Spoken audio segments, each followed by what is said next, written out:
السلام عليكم ورحمة الله وبركاته. ازيكم يا حبايبي، عاملين ايه؟ النهارده هنعمل مع بعض هنعمل مع بعض كبيبة اللحمة المفرومة. ده رز اهو منقوع، ده نص كيلو بس. وبحمر بطاطس كده لان طبعا دي هتاخد وقت، فانا قلت اعمل اكل سريع كده. جايبه كيس بالدوك كده هحمره اهو. وده البطاطس برضو بقيت نقعها على ما اعمل الكبيبه دي. الكبيبه اللي هي اللحمه المفرومه بالرز.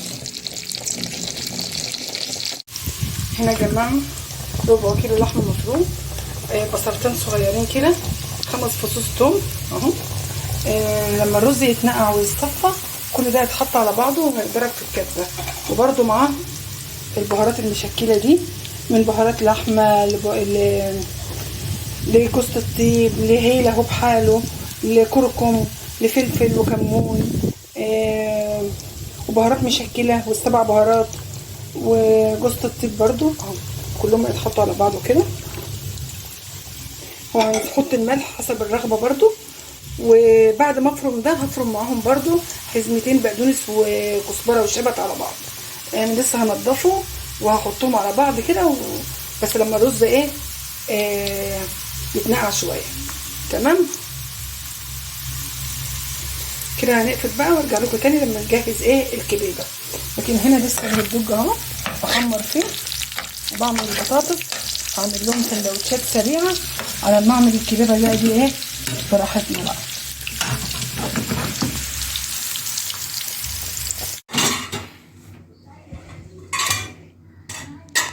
انا هنا طحنتها اهو يا جماعه، بس لسه بقى هحط عليها البقدونس والشبت برضو. ديت الكبيبه بتاعتي اللي هي باللحمه.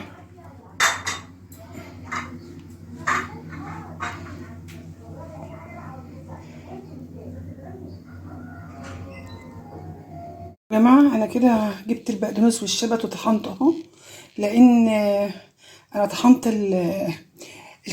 الكبيبه عند بنتي، لان الكبه بتاعتي ما كانتش تجيب الرز ولا تجيب الحاجه لانها ضعيفه. وبعدين انا ما كنتش لاقيه بقدونس وشبت، على ما جبت دلوقتي فرمته بقى في الكبه بتاعتي اهو، وهحطه على الخليط اللي انا طحنته اللي هو بتاع الكبيبه. تمام يا جماعه، انا ضفت لها البقدونس والشبت وخلطتهم جامد. هسيبها بقى تشمع في التلاجة عشان اعرف اشكلها اقراص كده. طبعا بعد ما ادهن ايدي بالزيت او بالسمنه علشان تعرف، لانها دلوقتي هي بتلزق.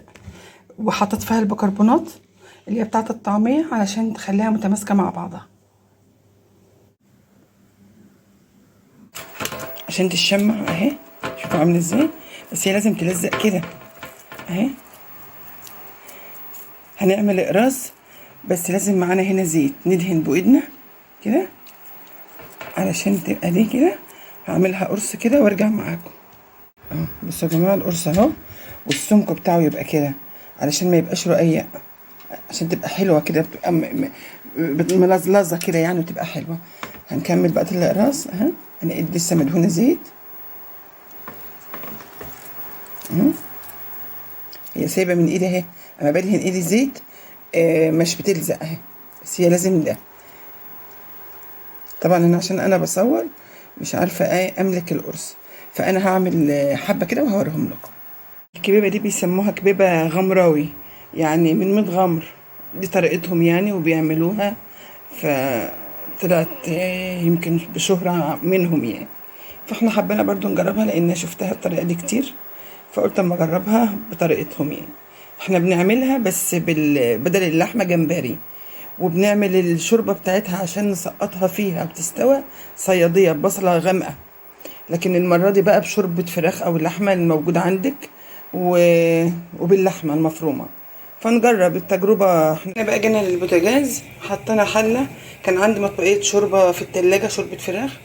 زودتها طبعا كوبايتين ميه، وحطيت فيها كيس صلصه او معلقتين صلصه، وحطيت فيها بهارات وحطيت فيها ملح. يعني خليت الملح بتاعها معقول.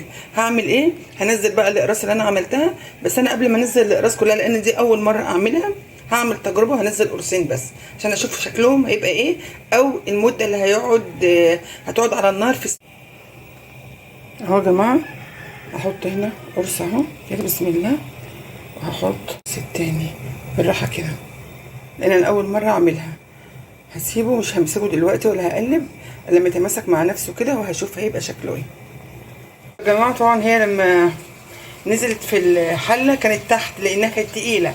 دلوقتي بقى اهي غلت مع الشوربه. شوفوا خفيفه ازاي وطلعت على الوش. انا كده عايزه اشوفها علشان اشوفها هتتقرا ولا هيفضل القرص بحاله. هي كده طلع على الوش، يعني هو قرص خفيف وحلو اهو. اما نشوف بقى. بس انا نسيت اقول لكم ان انا كمان عملت حبه بقدونس وشبت وضربتهم فيها عشان انا بحب لونها، يعني انا عايزاها خضراء مش عايزاها تبقى ايه فاتحه كده. وانا بعملها ريحتها زي ريحه الجمبري طبعا بالبقدونس والشبت والثوم، لانها فيها تحابيش نفس الجمبري اهي. شوفوا طلعت فوق الوش ازاي. فبالطريقه دي بقى انا هعمل بقى بقيه الراس واحطها، بس برضو لما تستوى وتطلع.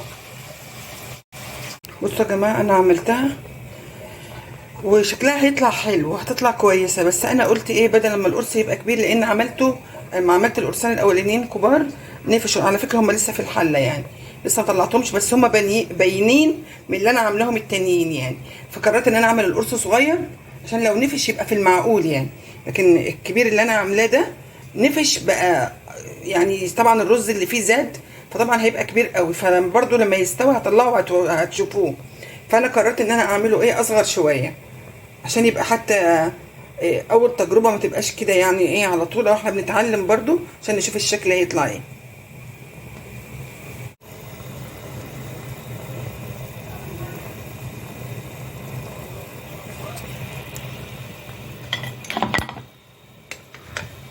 نقلب كده يا جماعه بالراحه. شوفوا التجربه يمكن هتنجح بقى هي، لان انا بصراحه ما باجي اجرب حاجه ببقى خايفه يعني. وبحب اعملها زي ما هي ايه بالظبط. سيبها تستوي شويه ونطلعها بقى. اجرب كده احمر قرصين كده واشوفهم. ما نسيت اقول لكم هي بتتاكل كده يعني من غير رز، لان طبعا هي مليانه رز. فهي ممكن نحمر كده قرصين ونحطهم في طبق ويبقوا يبقوا كده يشبعوا يعني. ممكن نعمل جنبها بقى فراخ، نعمل جنبها لحمه، نعمل جنبها كفته. انا من حلاوته والله كانت القرص كلها.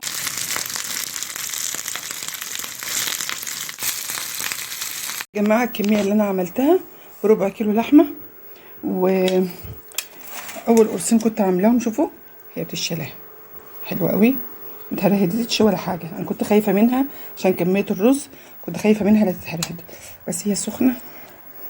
دول القرصين الكبار اللي كنت عاملاهم اهمت. لكن انا بعد كده قلت اما اعمل ايه القرص الصغير ده حلو قوي برضو لانه بينفش اهو، وزي ما بيقولوا بتبقى ايه سميكه حلوه عشان تبقى تحس ان انت بتاكلي حاجه. لكن الرقيقه لا مش هتنفع، مش هتنفع كمان تشيليها يعني. لكن دي حلوه اهي، الكميه بتاعتها موفره قوي وحلوه، بعدين مشبعه انك تاخدي قرصين كده وتاكليهم. فيها الرز وفيها اللحمه وفيها الخضار بتاعها وبهاراتها طعم قوي. جنب صباعين كفته، جنب ربع عيش وطحينه، سلطه، اللي انت عايزاه بقى اعمليه. انت عملت الصنف ده اعملي عليه بقى اللي انت عايزاه. عايز تعملي جنبه مكرونه وتحمري منه قرصين حلو برضو. كل نعمه ربنا حلوه، ربنا يدومها نعمه. كده الفيديو بتاعنا خلص. اقول لكم مع السلامه واشوفكم في فيديو جديد. كل سنه وانتم طيبين.